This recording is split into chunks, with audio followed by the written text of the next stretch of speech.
ॐ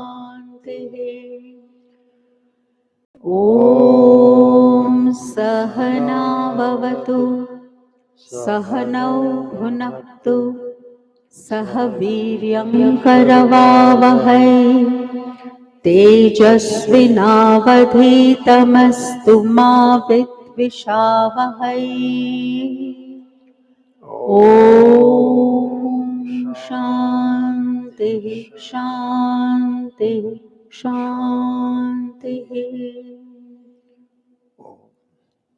परम पूज्य श्री महाराज जी कृत ब्रह्मास्मि माला श्लोक क्रमांक 16 चिन्मात्रं परमं बीजं चिन्मात्रं परमं फलं चिन्मात्रं परमं पत्रं मूलं ब्रह्मास्मि चिन्मयम् चिन्मयी च स्वयं सृष्टिश्चिन्मयी च स्वयं कृतिः चिन्मयश्च स्वयं कर्ता सर्वं ब्रह्मास्मि चिन्मयम् दुग्धे घृतं तिले तैलं पुष्पे गन्धो यथा स्थितः सर्वत्रावस्थितं तद्वत् तद्धि ब्रह्मास्मि सौलभम् सद्भावेन जडे व्याप्तं चिद्भावेनाजडे तथा मुक्तेष्वानन्दभावेन तद्धि ब्रह्मास्मि सर्वगम् शुक्तौ रूप्यं मरौ नीरं रज्जौ सर्पौ यथा तथा मिथ्या ब्रह्मणि जीवोऽपि सत्यं ब्रह्मास्मि वास्तवम्। ॐ तत्सत् ॐ तत्सत् ॐ तत्सत्।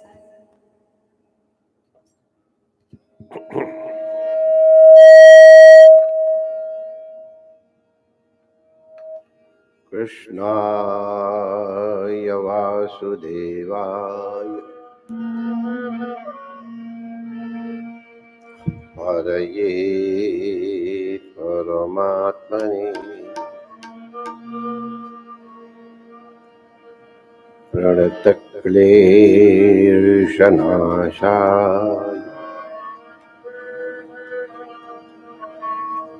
श्रीगोविन्दाय नमो नमः।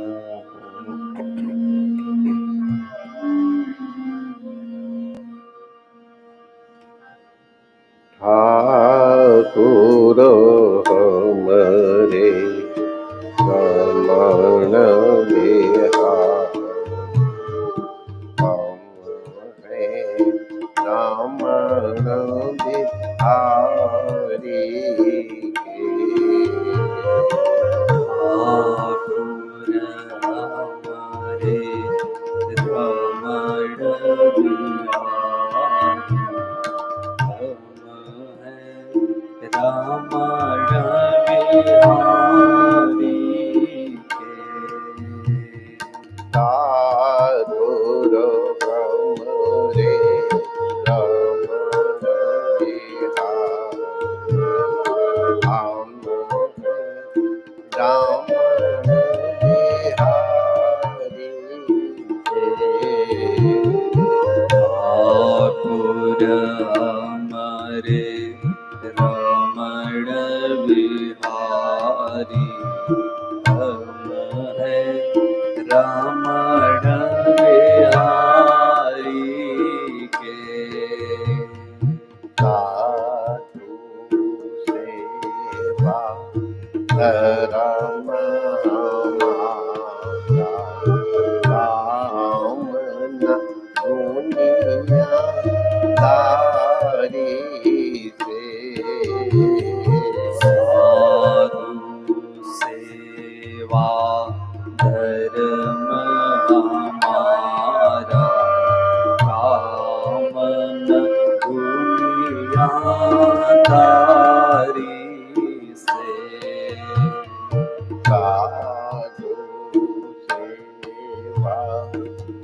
सारी साधु सेवा धर्म हमारा कामन दुनियादारी से भला कहो चाहे बुरा कहो हम हो चुके अमर बिहारी के कोई भला कहो चाहे बुरा कहो हो चुके रमण बिहारी के जागे बुरा करो हो चुके अमर बिहारी के कोई भला कहो चाहे बुरा कहो हो चुके रमण बिहारी के हम हो चुके रमण बिहारी के हम हो चुके रमण बिहारी के हम हो चुके सद्गुरु प्यारे के हम हो चुके सद्गुरु प्यारे के हम हो चुके रमण बिहारी के हम हो चुके रमण बिहारी के ठाकुर हमरे रमण बिहारी हम है रमण बिहारी के ठाकुर हमरे रमण बिहारी हम है रमण बिहारी के साधु सेवा धर्म हमारा पावन दुनिया दारी साधु सेवा धर्म हमारा कामर दुनियादारी से भला करो जागे बुरा करो हो चुके रमण बिहारी कोई भला कहो चाहे बुरा कहो हो चुके रमण बिहारी के श्री रमण बिहारी लाल लाल की जय।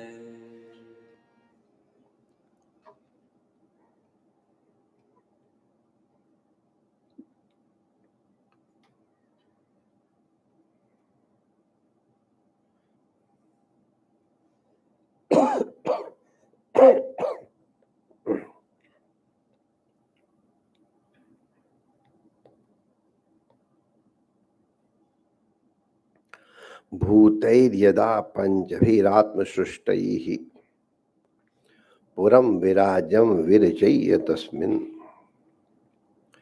स्वांशेन विष्टः पुरुषाभिधान मवाप नारायण आदिदेवः यत्काय एषा भुवनत्रय सन्निवेशो यस्येन्द्रियैस्तनुभृताम् उभयेन्द्रियाणि ज्ञानं स्वतः श्वसनतो बलमोज इहा सत्वादिभिः स्थितलयोद्भव आदिकर्ता आदौ अभूच्छतधीरजास्य सर्गे विष्णु स्थितौ कृतपतिर्द्विज धर्म सेतु रुद्रोप्ययाय तमसा पुरुषो स आद्यः इत्यद्बुधस्थितलयाः सततं प्रजासु।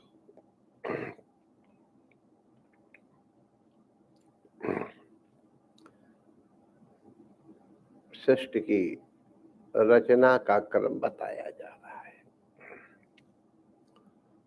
और इस सृष्टि की रचना का क्रम श्रीमद् भागवत में कितने ही स्थलों पे आया है।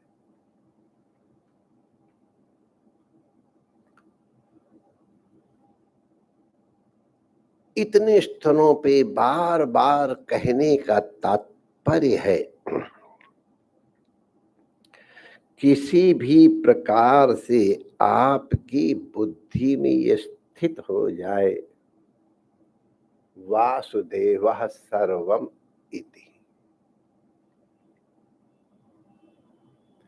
केवल इतनी बात बैठाने के लिए इस तरह से, उस तरह से और तरह से वही बात दोहराई जा रही। पंक्ति सुन लीजिए। जब पांच तत्वों के द्वारा भगवान ने इस पुर को, देह को बनाया और उसमें पुरुष नाम से प्रविष्ट हुए।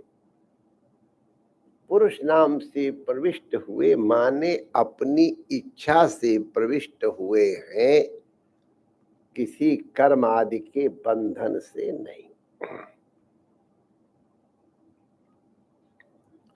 स्वंसीन विष्टा पुरुषाभिधाना मवाप नारायण आदिदेव। आदिदेव नारायण का अवतार हुआ है। उन नारायण भगवान ने यत काय ऐसा भुवनत्रय, ये जो तीनों भुवन है, भूर्भुवः स्वः, ये उनके शरीर हैं। ये विराट ब्रह्मांड उनके शरीर में विद्यमान है, या उस विराट ब्रह्मांड के रूप में इसमें विद्यमान है हमारे सामने।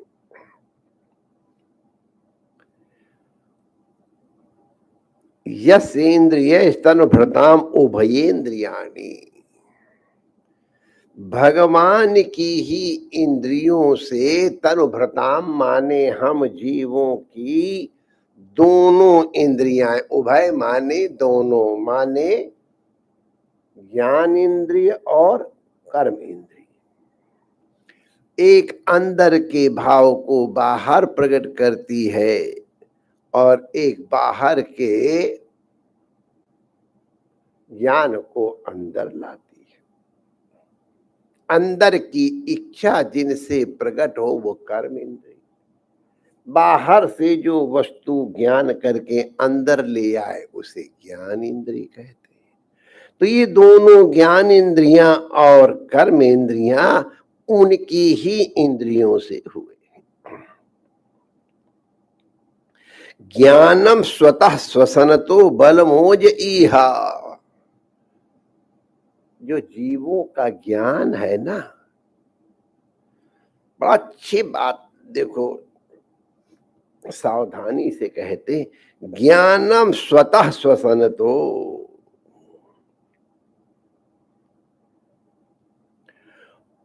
उनके स्वरूप से ही जो स्वतः सिद्ध ज्ञान है उसका संचार होता है। तस्य ज्ञानमयं तपः, तो उनसे ज्ञान से समस्त जीवों को ज्ञान की प्राप्ति हुई है। ज्ञानम स्वतः श्वसनतो बलमोज इहा,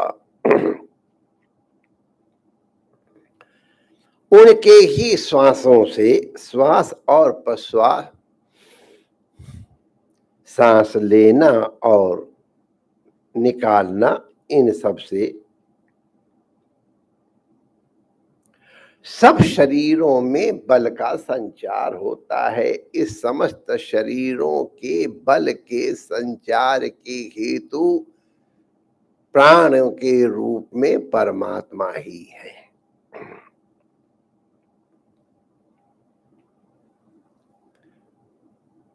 इंद्रियों में जो ओज है, बल मोज इहा,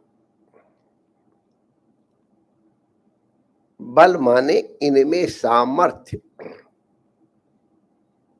हमको याद है हमारे यहाँ बिजली का कनेक्शन हो गया था और बल्ब जल नहीं रहा था।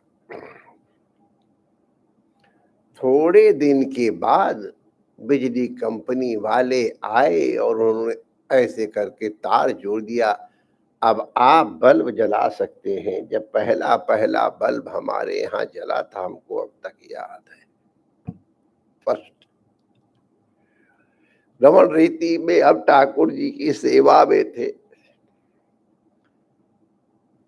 हमारे यहाँ मंदिर में बिजली लगे कि नहीं लगे, सबकी इच्छा थी, हमारे महाराज जी की इच्छा नहीं थी। हमारी ऊपर से तो ऐसे और अंदर अंदर से, क्योंकि कम प्रकाश में श्रृंगार करने में थोड़ा होता था उसे। तो महाराज जी कहते सबका मन है, और पुजारी ऊपर ऊपर से कहता है बिजली नहीं चाहिए, अंदर से ये भी कहता लगाओ। हमको अब तक याद उनका। तो जब पहला पहला बल्ब मंदिर में जला है, पहले जब विशेष श्रृंगार होता था तो गैस बत्ती जलाते थे, बाहर से, अंदर नहीं, अंदर दीपक ही जलता था। और जब पहले दिन एक बल्ब लगाया गया तो मंदिर भक्काटा जैसा करे। अब उस तरह के कई बल्ब लगते हैं, कई नाटक होते हैं। पता नहीं भगवान कितने खुश होते होंगे उन लाइट से, ऐसे से करते होंगे कि नहीं पता नहीं। इंद्रियां हैं, बल्ब है, स्विच है, बल्ब जलने की ताकत कंपनी देती है। तो उसी तरह से इंद्रियों में जो बल है, ओज है, और इंद्रियों की शक्ति बलम माने जो इनकी कर्म करने की शक्ति है, उस परमात्मा से ही है, उसी से प्राप्त होती है।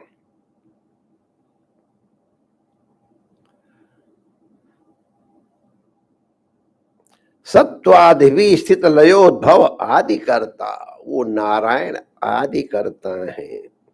सत्वादि भी माने सत्व रज तम आदि के द्वारा इस सृष्टि की स्थिति, उद्भव और लय आदि करते हैं। अब ये सब आप लोगों को अब से 40 साल पहले मालूम था, 25 साल पहले, फिर दोहरा रहे, फिर आगे कह रहे हैं आदौ अभूत क्षद्री रजसास्य सर्गे। पहले रजोगुण से ब्रह्मा जी हुए, उन्होंने सर्जना की, सृष्टि बनाई। विष्णु स्थितौ कृपति द्विज धर्म सेतु, सत्गुण से क्रतुपति यज्ञपति भगवान नारायण जो धर्म सेतु हैं, वो प्रकट हुए। रुद्रोप्ययाय तमसा पुरुषा स आद्य, इसके लय करने के अयाय रुद्र उत्पन्न हुए, वो तमोगुण से हुए।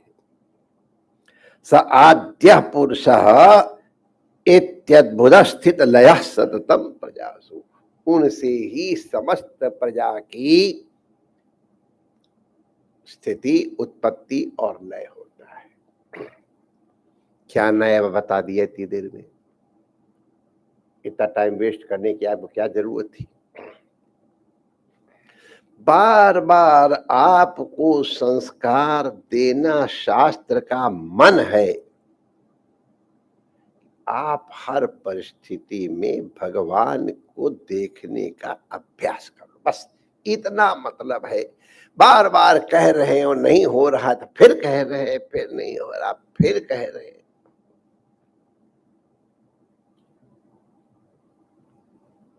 नाना प्रकार से महापुरुष इस बात को समझाने की कोशिश करते हैं। एक बार 2 मित्र जंगल में जा रहे थे। रात्रि को सोना था। उस समय कोई ये सब तमाशे कहाँ जंगल में धरे हैं, दुनिया भर के स्टार वाले। तो दोनों एक पेड़ के नीचे सोए। पेड़ के नीचे कैसे सोया जाता है हमको मालूम है। पहले उसके नीचे की मिट्टी बराबर की जाती है, सब लकड़ियां वकड़ियां हटा करके, और फिर अगर कोई ईंट वींट मिल जाए तो तकिया बना लिया, वरना अपना कटी बस बिछाया नीचे ऊपर ओढ़ के सो जाओ। कोई तुम्हारे पास काहे को आएगा, तुम्हारे पास कुछ होएगा तो आएगा।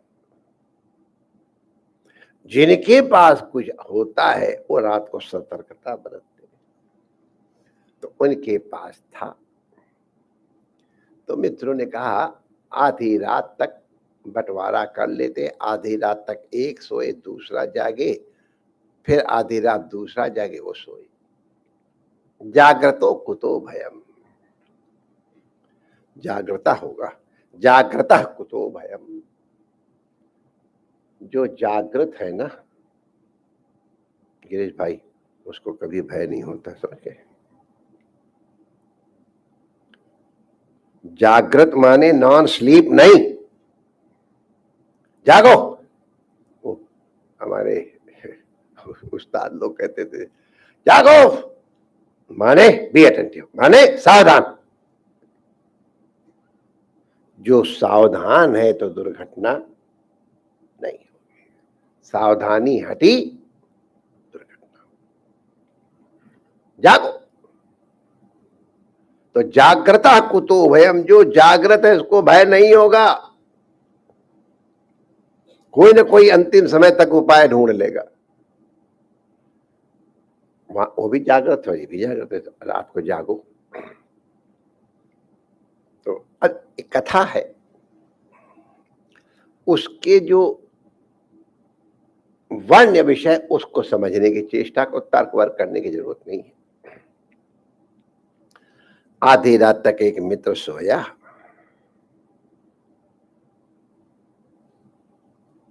फिर जब दूसरा मित्र जिसकी ड्यूटी पे सोया थी जाग के बैठ गया।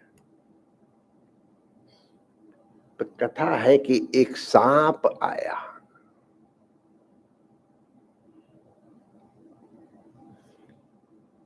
तो इनकी भाषा होती है।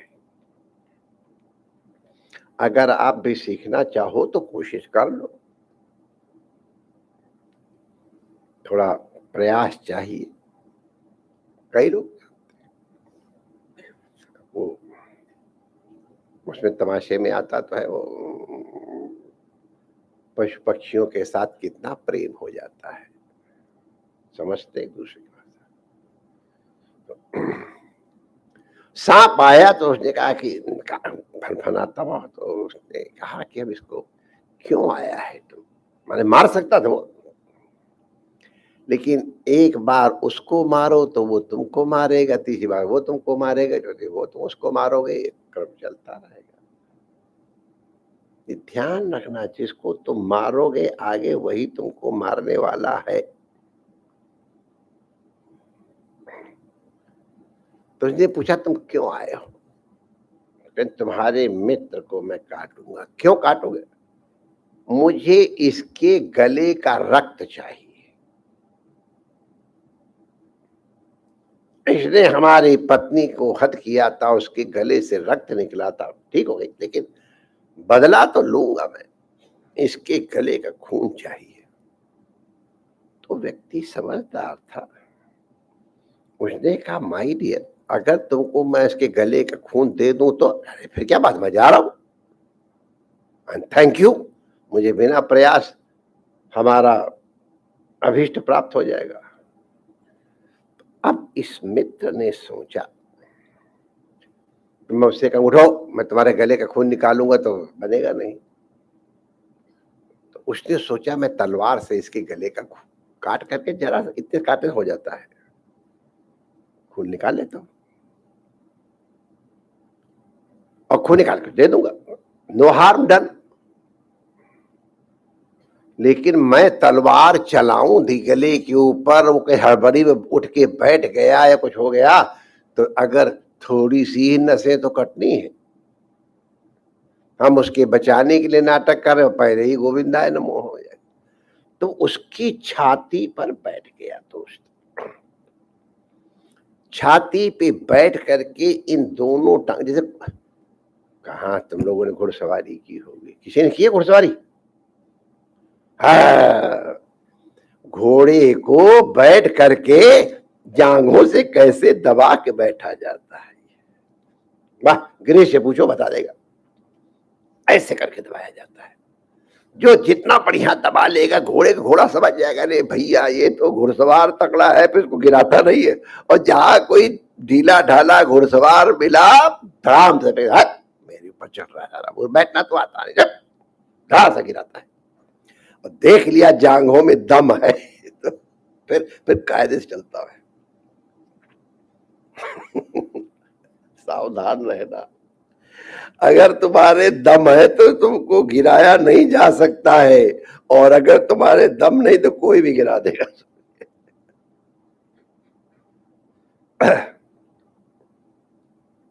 तो छाती पे बैठ करके दोनों जांघों से उसको दबा दिया, so that he can not move.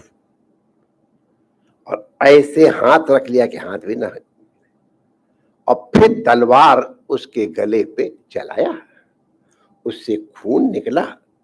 जब तलवार चली तो उसका मित्र जगा, ऐसे करके देख करके और फिर सो गया। खून दे दिया, सांप चला गया, तलवार पहुंच के रख ली, थोड़ी सी मिट्टी लगा दी। सवेरे मित्र से पूछा, दोस्त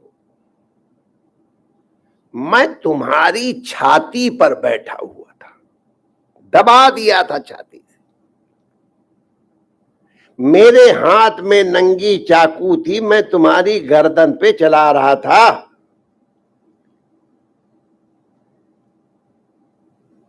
तुम चुपचाप शांति से लेट क्यों गए, पूछा तक नहीं?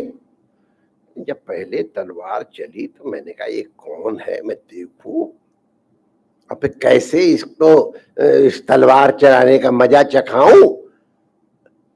युक्ति होती है ऐसी भी। कुश्ती में एक होता है धोबिया पाठ, ये वो कौन सी फिल्म थी जिसमें लड़की वो कुश्ती लड़ती है दंगल। हाँ, दंगल में आखिरी मिनट के अंदर उस लड़की हीरोइन ने धोबिया पाटा ही लगाया था, जो चारों खाना चित हो गए, 3 पॉइंट मिले और जीत गई।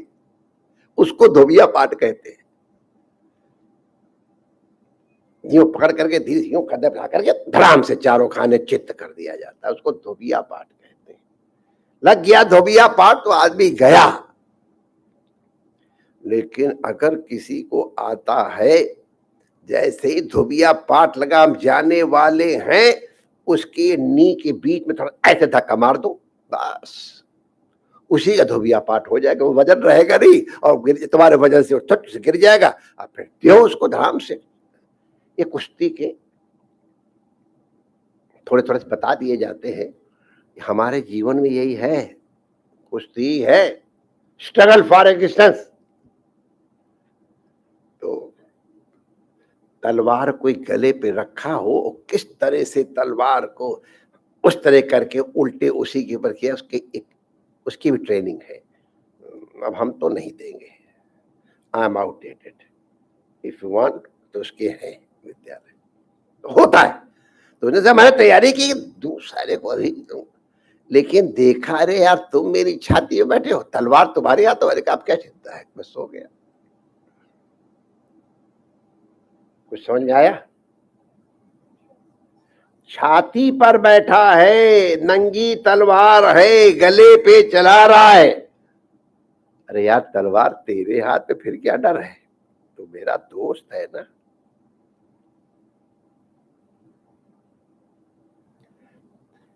दोस्त पे भरोसा है तो तलवार भी प्रिय लग रही है। और कोई द्वेष करने वाला है और बड़ी बढ़िया कॉफी बना के लाए, तो इसमें होता कहीं कॉफी की कड़ुआहट था, कुछ और ही कड़ुआहट तो नहीं है। आप लोगों ने प्रसिद्ध कथा, ये प्रवचन का अंश नहीं है लेकिन है मजेदार। चर्चिल बहुत तेज थे बुद्धि के, और एक फर्स्ट एमपी थी वो लड़की, हम नाम याद करके क्या करें, हम याद ही नहीं तो बताएंगे क्या। तो गुस्सा कहती, अरे चर्चिल, अगर तू मेरा हस्बैंड होता तो मैं तुम्हें कॉफी में जहर दे देती। चर्चिल ने कहा, तू मेरी पत्नी होती तो मैं बड़ी खुशी खुशी वो कॉफी पी लेता।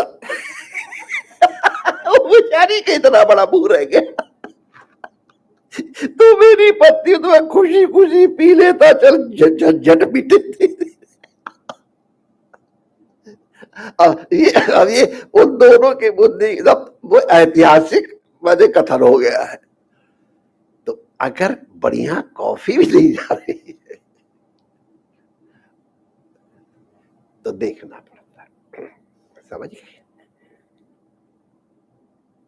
इसका मतलब क्या है?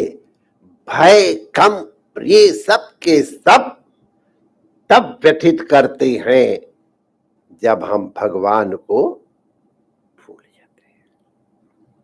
भगवान हमको दिखाई नहीं पड़ते हैं तब व्यथित करते हैं। सीता जी की विपत्ति का बहुत बड़ा वर्णन किया, राम जी दुखी हो गए।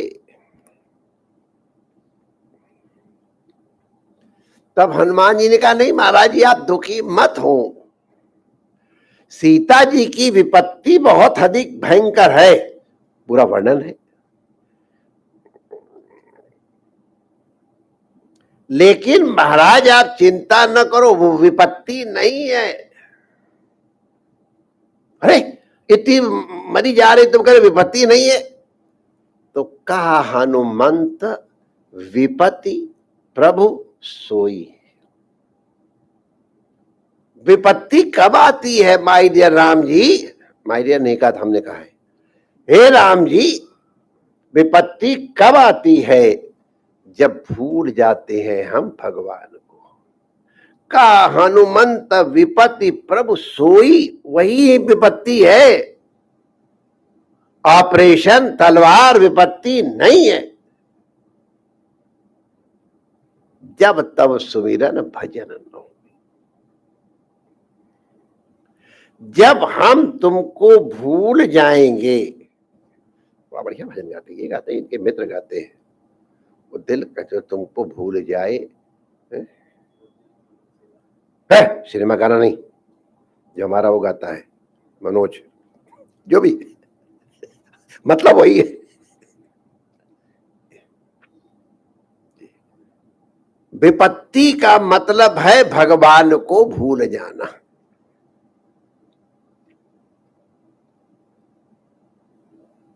भगवान को भूलोगे तो विपत्ति है, और भगवान का स्मरण बना हुआ है तो सब संपत्ति तुम्हारे पास। क्योंकि किसी चीज का होना या न होना इंपॉर्टेंट नहीं है। आप लोगों सबको याद होगा वो कौन सा एक अमेरिका का आदमी था, उसके पास घाटा हो गया, मुश्किल से 2-4 अरब रुपए रह गए, तो बेचारे ने आत्महत्या कर ली है। अब हम जी के क्या करेंगे, मेरी सारी संपत्ति तो कुल 2 अरब बचे। ये सच्ची घटना है, नाम वाम सब लोगों में प्रसिद्ध है। कुल 2 अरब रुपए बचे हैं, अब हम क्या जी के करेंगे बताओ। 2 अरब रुपए वो नहीं दिखाई पड़ रहे हैं, हमारे 11 खरब रुपए खत्म हो गए हैं, वो दिखाई पड़ते हैं।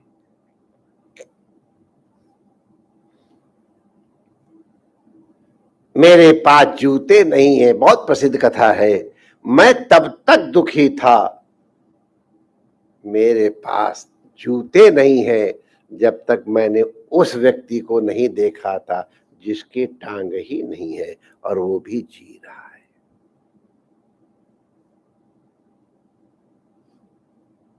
हम कंपेयर करते हैं, हम अपना सुख दुख क्रिएट करते हैं। कौन सी आ रही है? लड़कियां गुस्सा ना हो जाए हमारे ऊपर। डायमंड पहनने का बड़ा शौक होता है, और मुसीबत ये है कि वो उसके पास अगर 4 कैरेट का है, अब अगर हमारे पास 5 कैरेट का नहीं है तो हम काहे को उनकी बहू है या उनकी।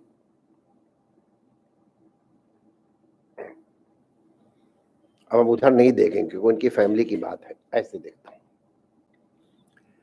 लिटरली सही बात कह रहा हूं एकदम। शायद कैरेट में कुछ गड़बड़ हो जाए तो मुझे मालूम नहीं, क्योंकि मैंने नापा नहीं था, पूछा, पर हिम्मत ही नहीं थी मेरी पूछने की। तो एक जनी 5 कैरेट की अंगूठी पहन के बड़े अकड़ के हमारे सामने बैठी थी। 5 कैरेट, और सब लोग बड़े एनवी होके देख रहे थे। उसी समय एक और भगवती आ गई, उनकी 8 कैरेट की थी। मैं सच्ची बता रहा हूं, 5 कैरेट वाली ने अपनी अंगूठी टर्न कर ली। गुस्सा मत होना, ले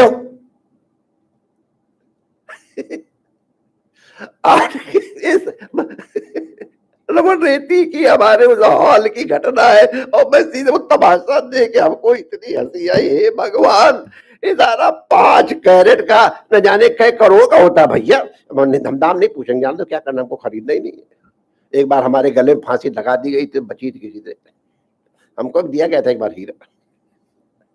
हमारी मुसीबतों की क्या करें, इसको उसकी ना चटनी बनती है ना चार बनता है, क्या करें। अब गुस्सा नहीं हो रहा जिन्होंने दी थी, वो तो हम सबको बता रहे हैं कि क्या उपयोगिता है डायमंड की। कोई उपयोगिता नहीं सिवाय जलाने के और जलने के, उससे और कोई उपाय। अंगूठी घूम गई और हमारी आंखें तेज, हमने देख भी दी, हमने कहा वाह भाई वाह, ये सारा 5 करोड़ का हीरा किसी लायक नहीं रह गया। शायद छोटा होता उसको हीरा कहते हैं, डायमंड कहते हैं, बड़ा तो सॉलिटेयर कहते हैं, है ना, सॉलिटेयर कहते हैं ना। हाँ। अब जानकार लोगों से पूछ लेने में क्या हर्ज है, नहीं मालूम है तो पूछ लो जानकार लोगों जिनके पास है।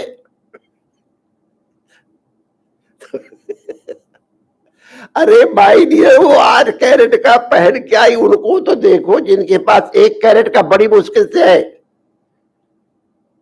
और बड़ा महंगा होता है 1 कैरेट के माय डियर। वो तो तुम अच्छे हो जो। उनको देखो जिनके पास है ही नहीं।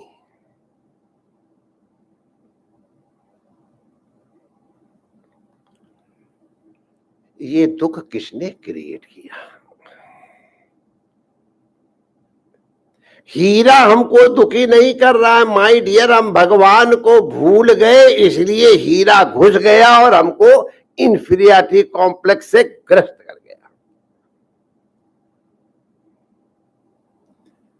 अगर हरि को भूलोगे तो कोई न कोई बहाने से तुम दुखी अवश्य होगे, कोई करके तो कोई बहाना। इसीलिए हरि स्मृति सर्व विपद विमोक्षणम, हरि की स्मृति हर प्रकार की विपत्ति को विमोक्षणम माने मोक्षणम नहीं, विमोक्षणम जड़ से साफ करती है। विपदो नैव विपदः, विष्णु पुराण का है। संपदो नैव संपदः, विपद विस्मरणम विष्णोः संपन्नारायण स्मृति। धेला नहीं हमारे पास, और हमको महाराजा कहा जाता है।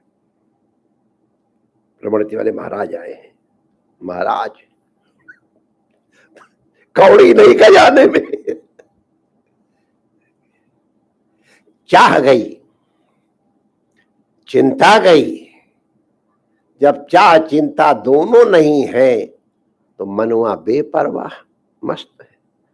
जिनको कुछ नहीं चाहिए तो ये शहंशाह के शाह। आके जगत विजेता आके खड़ा होता है, मैं सिकंदर हूं, मुझसे कुछ मांग लो। मांग लूं? हाँ, तो जरा तुम हट जाओ, हमारे सामने खड़े हो, धूप नहीं आ रही है, तुम प्लीज हट जाओ तो मेरा काम हो जाए, जाओ, थैंक यू। अरे मैं कुछ मांग, बस प्लीज हमारी धूप को छोड़ दो, मैं मौज मार रहा हूं। हो गए सिकंदर, तुम, हमको चाहिए ही नहीं कुछ, तुमसे काहे को सिकंदर।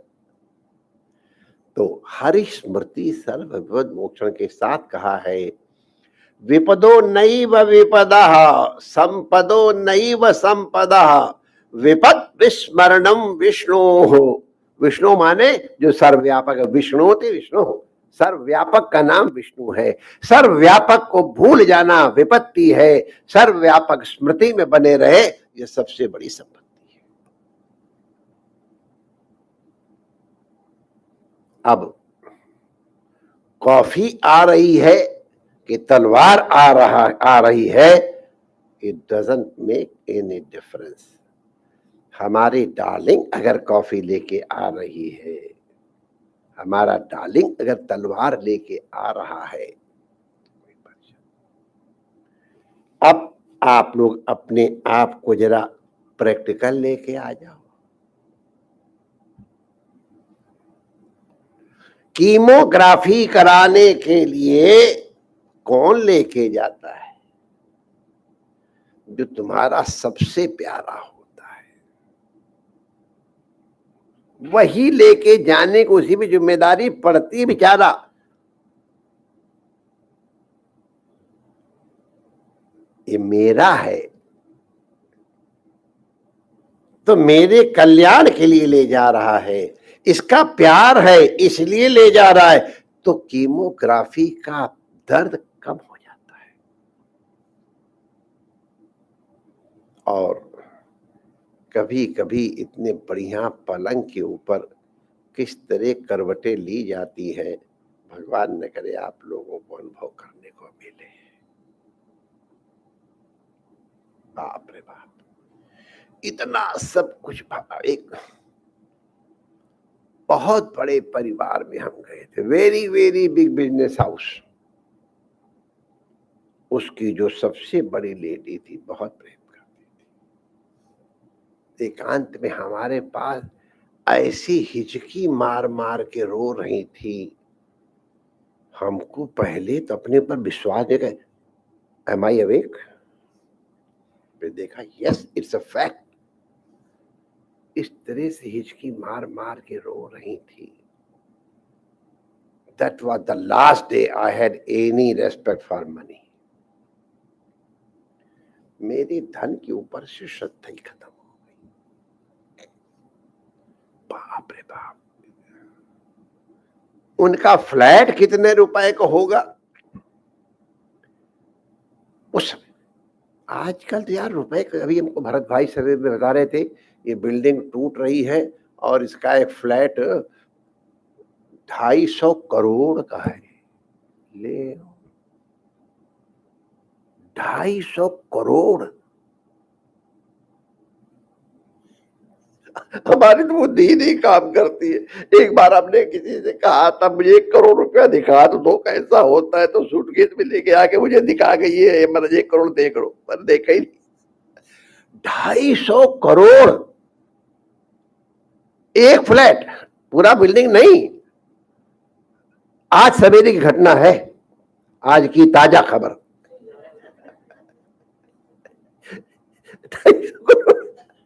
तो उन माता का तो वो उतना बढ़िया महल था, कितने का होगा, कितना पैसा। और जब रो रही थी वो पूरी तरह से, तो हम उनको सांत्वना दें कि हम अपने मन को समझाएं, यार ये रुपया की मालिकीन है पूरे एम्पायर की, एकमात्र। श्रद्धा खत्म हो गई। सच्ची मानो उस दिन से पैसे की जरूरत तो पड़ती है, जब भूसा करना पड़ता है। मैं कभी कोई मेरे पूछताछ कर, मेरे दिमाग में भूसा भरा हुआ है। वैसे एक्सजरेट कर, तो मेरे दिमाग कभी भूसा नहीं भरता है, क्योंकि हमारे यहाँ इसके लिए दूसरे लोग हैं, लेकिन हंसी मैं जरूर उड़ाता हूँ कभी कभी। मेरे दिमाग में भूसा भरा पड़ा है, क्योंकि आजकल भूसा इतना महंगा हो गया, उतना गेहूं से कंट्रोल कर रहा है कंपटीशन। तो रुपया है, लेकिन तुम्हारे लिए रुपया होना चाहिए, बस, और कोई गड़बड़ नहीं है। तुम रुपए के लिए जिस दिन हो गए, तुम उनकी माता की याद कर लो जिनकी मैं याद कर रहा हूं। एक आध लोग समझ गए, हमारे साथ गए भी थे। ओह, उतनी संपत्ति तो आप सोच भी नहीं सकते हो जितनी उनकी संपत्ति थी वर्ल्ड वाइड। संपदो नहीं वो संपदा, माय डियर गिरीश भाई। संपत्ति संपत्ति नहीं है, और विपदो नहीं वो विपदा, ढेला नहीं खजाने में। विपत्ति स्मरणम विष्णु। ये जितने राग द्वेष काम क्रोध ये सब कब तक है? जब तक हम दूसरे को देखते हैं। वेदांत ने बड़े अच्छे ढंग से कह दिया, द्वितीयाद वै भयम भवति। वही माने निश्चय रूप से मान लो। जब दूसरे को देखते हैं तब दुख होता है। अपनी स्वामी कन्ना जी वाली वो बड़े मजेदार थे, बुढ़ापे में ऐसे चुटकुले लेते थे। तो एक कोई देवी गई उनके पास, तो उनके यहाँ पर कुछ दाद है। अरे ये क्या, मच्छर ने काटा? नहीं नहीं, ओ सॉरी। उन्हें ये क्या हुआ था, कैसे न जाने? तो अपने पति की तरफ देख कहते मच्छर ने काटा है। समझ क्या मजा आया भाई, वाह। चिकोटी काटना भी सुख देता है। प्रीतम ने चिकोटी काटी है ना, स्वामी जी कहते मच्छर ने काटा हो। स्वामी जी भी समझ गया कि अनुभवी आदमी। तो चिकोटी सुख देती है और कॉफी दुख देती। प्रेम देख रहे हो तो सुख दे रहा है, और द्वेष देख रहे हो तो, पराया देख रहे तो द्वेष देख रहे हो। तो ये जो सब बताया जा रहा है ना, इसमें आपकी हर चेष्टा समाहित हो गई। हम समझते हैं कि वो हमको दुखी कर रहा है, उसने हमको ये किया, उसने हमारे संग ये चेष्टा की। उसकी जगह भगवान को लगा दो, फिर कोई बुरा लगेगा? ये सृष्टि का वर्णन परमात्मा से करने का तात्पर्य यह है कि तुम्हारी दृष्टि बदल जाए तो तुम्हारी सृष्टि बदल जाएगी। जय श्री कृष्ण। जय रमण बिहारी, जय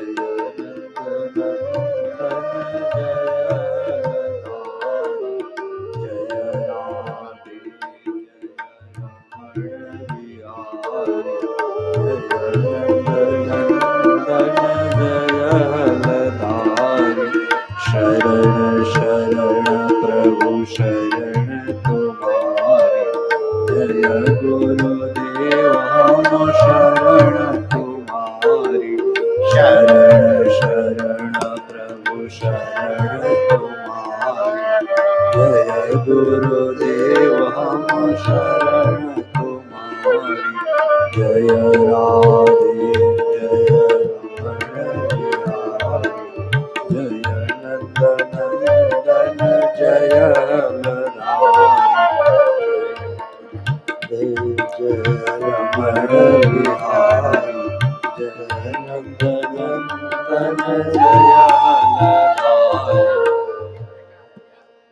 जय राधे जय रमण बिहारी, जय नंदन जय राधे जय रमण बिहारी, जय नंदन जय हलधारी।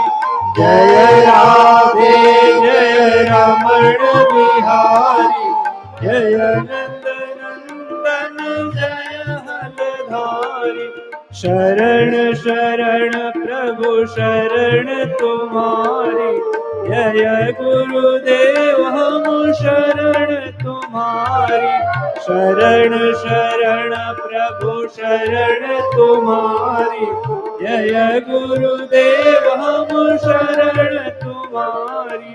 जय राधे जय रमण बिहारी, जय नंद नंदन जय हलधारी। जय राधे जय रमण बिहारी, जय नंद नंदन जय हलधारी। श्री रमण बिहारी लाल की जय। सद्गुरुदेव भगवान की जय। ओम।